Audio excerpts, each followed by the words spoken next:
gawin ang pampaswerteng ito kung hindi full moon, Tuesday or Friday or unang araw mga bossing ko ng pasok ng buwan or huling araw ng buwan mga bossing.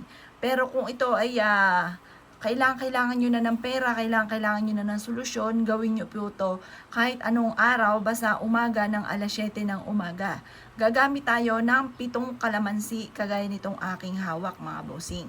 At ikaw po mga bossing ko ihaharap sa gawing silangan ng alas 7 ng umaga kung saan nasinag-asinag ng araw doon ka humarap.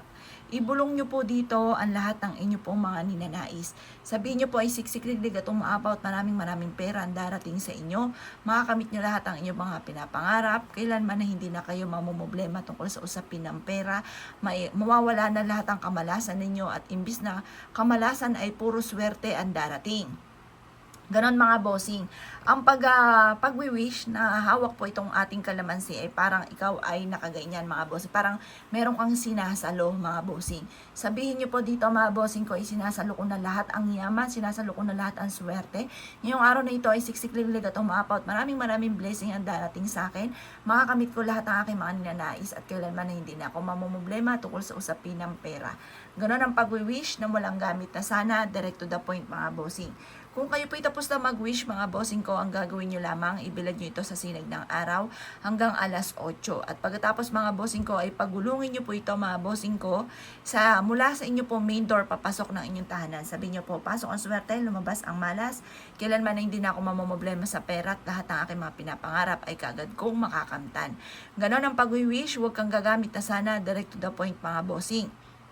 Ngayon mga bossing, matapos itong pagulungin, pwede nyo siyang ilagay sa bawat sulok ng inyong tahanan, sa 4 na corner ng inyong tahanan.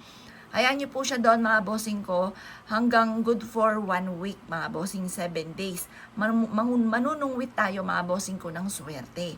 Proven po ito mga bossing. Tapos i-mindset nyo na nasimula na ito ng tagumpay ninyo.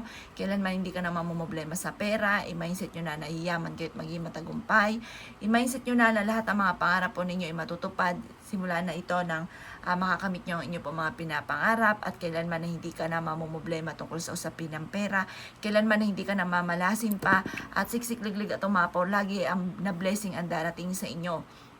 Maraming pera ang darating sa inyo at kailanman ay kayo po ay kung ano man ang pagsubok mo sa ngayon ay hindi nyo na muling pagdadaanan pa. Ganun pa mga bossing. Mag-wish ka na lahat ng gusto po ninyo mga bossing. Pwede rin naman mga bossing ko kung marami kang kahilingan, pagulungin mga bossing ko, kunin nyo po siya tapos pagugulungin nyo po muli mga bossing. Tapos yung pinaka-pinale mga bossing ko ay ilagay nyo na sa bawat sulok ng inyo pong tahanan. Ngayon pa mga bossing ko, kayo naniniwala at nais po itong gawin. Huwag ka na magpatumpik-tumpik pa. Makakatulong po ito upang sa ganoon masigit ka na swertein sa buhay. Makakatulong po ito para makamit nyo kagad kung ano man ang inyong ninanais. Makakatulong po ito para kung ano man po yung mga pagsubok nyo sa ngayon, kagad nyo itong masolusyonan.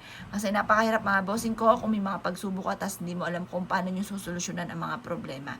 Kaya sa simple mga pamamaraan ng ganito ay makakatulong para makamit nyo kagad ang inyong po mga pinapangarap.